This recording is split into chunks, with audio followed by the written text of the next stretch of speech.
Hi, this is Basler, and I'm in Houston, Texas, and we're going to look at a cabling and bracing job on a live oak. Now, tree guys, arborists, kind of have a bad habit of being overly critical of other people's work. I'm going to attempt to refrain from doing that too much. I'm going to criticize one thing, which is applying spray foam in the crack. But other than that, I'm not going to judge too harshly, because exact placement of cables is very subjective, and exact placement of brace rods is also very subjective, and choice of exact what hardware you use is I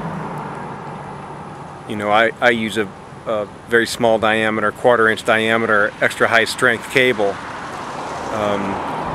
To look at it, it might not look like much, but it's a very powerful stuff, and I use it even in large trees, whereas a lot of people like to go to a larger diameter.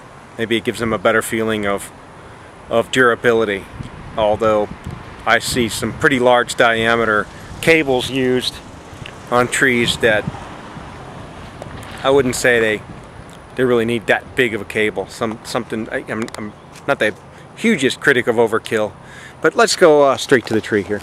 So you can see the split.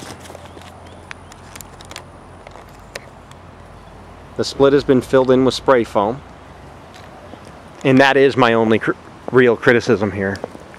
And we'll bring around to the other side here and look at the spray foam. Okay, so spray foam traps in moisture, which can speed up decay. It can inhibit the tree's callousing mechanism, and so I'm generally not a big fan of the use of it. So the cables,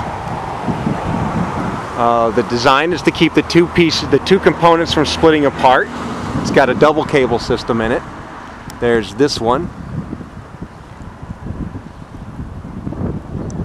and this is the lag hook. I use a eye bolt, and it goes across to here. So that's this one.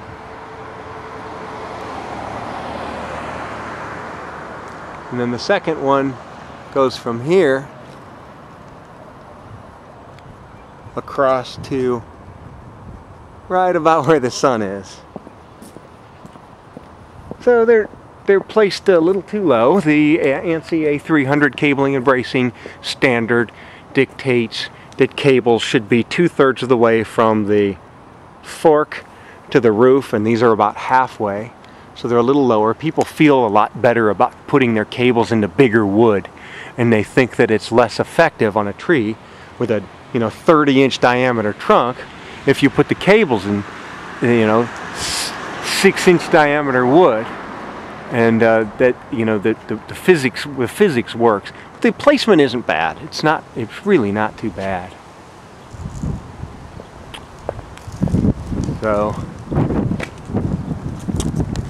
again, here we go. This one actually has a turnbuckle in it, which is not an industry standard practice. See that? Some of the lag hooks are industry standard. This one doesn't look like an industry standard lag hook, and I do see that there is a thimble,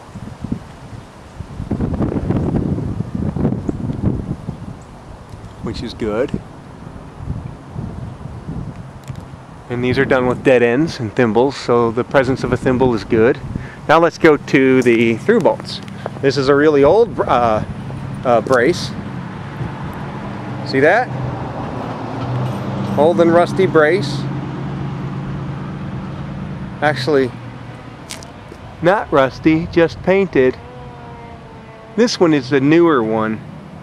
Fatter, much bigger in diameter. This is the 5/8. Really big.